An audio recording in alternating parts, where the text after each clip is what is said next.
What's good? What's good? It's the one and only, but what do I know? Boxing coming back at y'all with another one, man. So we got Teofimo Lopez, Teofimo Duckpez, the Hopez, whatever you want to call him, in the news. He has officially pulled out of the negotiations with Devin Haney, a fight that was supposed to take place August 16th, and a lot of us are disappointed. I think the only people that aren't disappointed is Devin Haney haters. Now, this is his verified Twitter account. He said, instead of facing a ballerina for 12 rounds, I watched a ballerina movie instead. I bet you did. You probably painted your nails right afterwards. All right, but Teofimo Lopez is officially pulled out. So yes, this is a duck. Now, people are gonna try to sweep this on the rug and try to, people have double standards, right? When you have guys like Rigondeaux or Rigondeaux, whichever one you want to call them, if fighters avoid them, it's like they don't mind, they don't care, because they don't like the style of Rigondeaux. So they allow fighters to avoid them, and they don't have no backlash because people are not going on, or because people are not happy with Devin Haney's, in the recent years with the whole situation with Ryan Garcia and the whole performance against Jose Ramirez, which is just stupid in my opinion, but I'll speak on that for another time. People are gonna try to make it seem like it's okay for Teofimo to duck Devin Haney, but I'm here to let you know, no, it's a duck. Teofimo is ducking Devin Haney. He has always ducked Devin Haney. He's never wanted to fight Devin Haney. Teofimo had the opportunity to fight Devin Haney at 135 pounds, and he chose not to. He fought George Kambosos. We saw what happened then, and we saw Devin Haney take care of the business that Teofimo could not take care of. Okay, I'm gonna go ahead and get into the articles, and then I definitely want to hear you guys' opinion on this, because I know a lot of people are gonna be hating and saying that Devin's a runner. I'm gonna speak on all of that, but y'all stay tuned. So look at this here. Saturday Boxing News 24 says De La Hoya praises Teofimo for avoiding quotation marks runner after Devin Haney after failed fight negotiations. So it says promoter Oscar De La Hoya interjected himself into the aftermath of the Teofimo Lopez versus Devin Haney failed negotiation today, saying Teofimo is smart for choosing not to fight a runner like Devin. Earlier today, it was revealed that Teofimo, who was 22-1 with 13 knockouts, has pulled out of negotiations for a fight against Haney on the 16th in Saudi Arabia. De La Hoya backs Lopez. No reason was given for Lopez's decision to not pursue the fight, but fans overwhelmingly believe he got cold feet about fighting Haney, who has a record of 32-0 with 15 knockouts. They're saying that Teo was a duck. It's not that we're saying if it walks like a duck, if it quacks like a duck, then guess what? It's a duck. All right. Haney replied to De La Hoya, "What's your obsession with me?" But Golden Boy promoter De La Hoya, with whom Teofimo isn't signed, chose to involve himself in the discussion by trashing Haney, labeling him a runner with less fans than Diddy does. He's not directly involved in the fight. Neither Teofimo Lopez nor Devin Haney is currently signed with Golden Boy Promotions. De La Hoya has the heat of Golden Boy, has no direct promotional stake in this particular fight happening or not happening. Earlier this week, De La Hoya posted an invitation to Teofimo on X to sign with him, saying, "If you have no promoter, give me a call. I can give you advice and take care of your best interest. Let's make you a pay-per-view star like you deserve." Oscar's self-serving move. First of all, dude, you don't trust any promoter. Like, I don't really trust promoters, bro. I don't, because I know the business behind boxing. I know the game behind boxing. I don't trust any promoters or whatnot. Now, can De La Hoya make Teofimo a pay-per-view star? I mean, it's possible. He did it with he did a damn good job with Canelo Alvarez. As much as I don't really care for De La Hoya as a promoter, I think dude is weird as hell. We cannot deny the fact that, dude, if it wasn't for De La Hoya, Canelo would not be where he was today, and that's just a fact. He did, I don't know how much of it was him and how much of it was just Ryan Garcia's social media, but he did a good job promoting Ryan Garcia. When him and Al Heyman were together, I think that was a Kobe and Shaq moment when Al Heyman and De La Hoya was working together, but that's no longer. But anyways, It would be interesting to see, or it would be interesting to know why Teofimo chose not to go through with that fight again against Haney, because it's one that would have paid well. They would headline on pay-per-view at a catch weight of 145 pounds in Riyadh. The attention that Lopez would have received would have been huge, and it would have helped his career. So, you know what? I don't know. I don't know. Another shout out to Boxing News 24 says Devin Haney reveals Teofimo pulled out of the August 16 Riyadh fight, citing contract refusal. Devin Haney claims Teofimo Lopez has decided not to fight him, and the negotiations for their planned fight on August 16th in Riyadh, Saudi Arabia, are now off. Haney, who is 26, says he's been waiting for days for Lopez to sign his part of the contract, but he informed them that he didn't want to fight. Meaning Teofimo Lopez informed Devin Haney's team, or informed Turkey and them that Teofimo didn't want to fight Devin. Devin labels this move as a duck. It's not the Devin, it's a duck. I don't care what nobody. It's just like they need to stop talking about, oh, this person labels it. No, it's a duck. Anyways, Devin labels this move as a duck on Lopez's part, but he's not happy about it.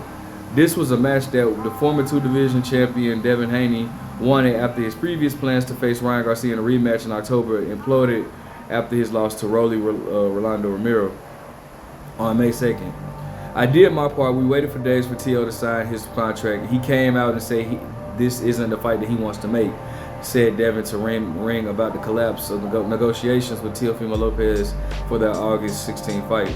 I'm still waiting to make the biggest and best fights. I'm looking forward to working with His Excellency Riyadh Season and the Ring on the best possible opponents. Teo is a effing duck. Haney didn't reveal why Teo chose not to go through with the fight. For Teo, it would have been a high risk, low reward type of fight. It would not have been a low reward type of fight. Turkey, anytime that you're a headlining a main event with Turkey, it's never a low reward, bro. Like, so they can go ahead and cut that out right there. It's not no high risk, low reward. That would have been a high risk, high reward type of fight, bro. So they need to cut that out right now. Haney, because of his stock is low right now after his performance with Jose Ramirez. His stock might be, I'm not going to argue with that, but at the end of the day, that pay would have been definitely worth it that Turkey would have been given out. Losing to Haney would ruin Teo's chances of getting the fight against unified welterweight champion Jerron Boots Ennis. It doesn't look like he's getting that fight anyway, so what chances does he really have? That's the one that Lopez wants, because it would pay well and the backlash for losing wouldn't be as severe. Here's the thing about it though, who's gonna pay more? Turkey on his card or Eddie Hearn on their card? That fight is not big. Teo versus Jerron, and I love Boots, don't get it twisted. I love Boots, but Boots is not even Boots is, while he's well accomplished, he's not a big name. So who's gonna pay more? Let's just do the math here, it's common sense. Who's gonna pay more? Eddie Hearn with Matchroom with Teo and Jerron, or Turkey and Riyadh with Teo and Devin Haney? Like, it's really no contest in that. Come on now. Getting beaten by Haney would be more damaging to Teofimo's career than losing to Ennis. Yes, I can understand. I can agree with that. It's still too early to know for sure if the negotiations between Haney and Teofimo are permanently off, but it appears to be posturing by Lopez to try to weasel more money for his purse. And that is a fight tactic that people do, a negotiation tactic, should I say, that people do. When they're not getting the money that they want, they'll try to act like they're pulling out of the fight to try to get more money. Whatever, bro. We'll see. Now, to anybody that might be wondering, well, why would Teo be ducking Devin Haney? He doesn't punch hard and all this type of stuff. You have to understand this. Devin Haney's style possess a threat. Actually, if I'm being honest, both styles possess a threat to each other. It's just, unfortunately, in this situation, one fighter is willing to risk that while the other fighter is not. And that being Devin Haney, who's willing to risk it, Teofimo, who's willing to not risk it. Okay. Devin Haney style, Teofimo is very athletic, right? And I don't even like giving this dude credit. This dude is I don't even gotta get in all that. But anyways, Teofimo is very athletic and a very good boxer. Devin Haney, but Teofimo is better when he has opponent right there in front of him. Anybody that can move side to side or anybody that has good lateral movement is going to give Teofimo trouble. You can go back and watch Jermaine Ortiz, go back and watch Sandor Martin. you know, if you stand right there in front of Teo, he's gonna look good. He's gonna look dominant. He's gonna look, you know, amazing.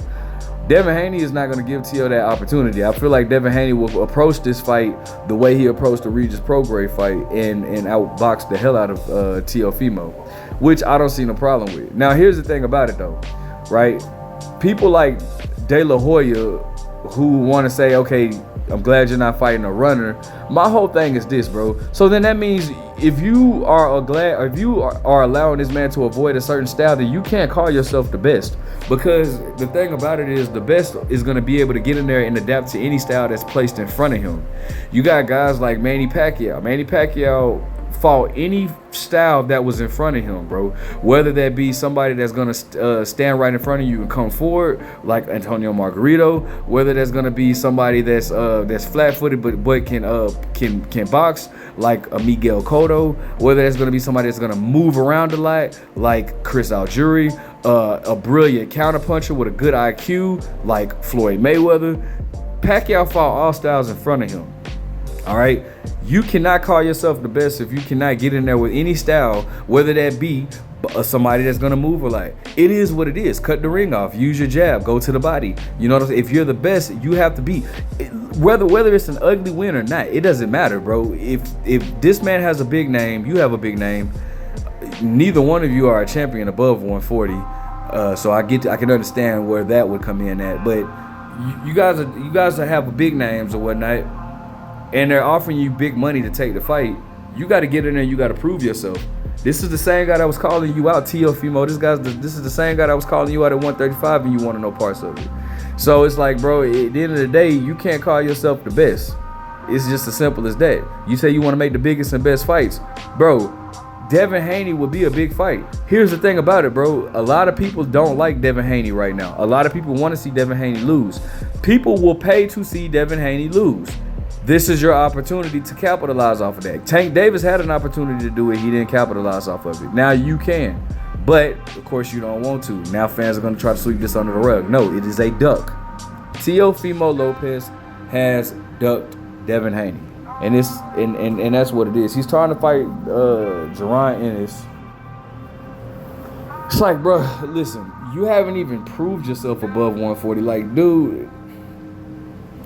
And I still am on the notion of, like, I really wish these fighters wouldn't even give Teofimo a chance just because of, you know, Teo says these certain remarks and nobody's telling him to apologize. When Devin Haney said what he said about Lomachenko, the WBC made him apologize. Everybody, you know, whatever. Teofimo ain't apologized yet. Like, you know what I'm saying? But he's been saying all this stuff. He gets away with it scot-free. Like, this is just, and then you got people really trying to say that we're sensitive because we're complaining about dudes saying these certain terms. But it's like, fam, let somebody say something like, man, that, like, anybody that feels like we sensitive for that, bro, like, all y'all get whooped. Like, it's really easy. Like, I don't even really want to get into all that, but regardless, man, I would like, you know, if they're gonna make the fight happen, go for it. I don't know who Devin Haney would be able to fight next. It's a lot of big names at 100. Well, it's a lot of talented fighters. It's a lot of threatening fighters at 140 pounds, but not any that would make headlines like this. Not too many, at least. Let me know what you guys think. Make sure you guys like, comment, subscribe. But what do I know?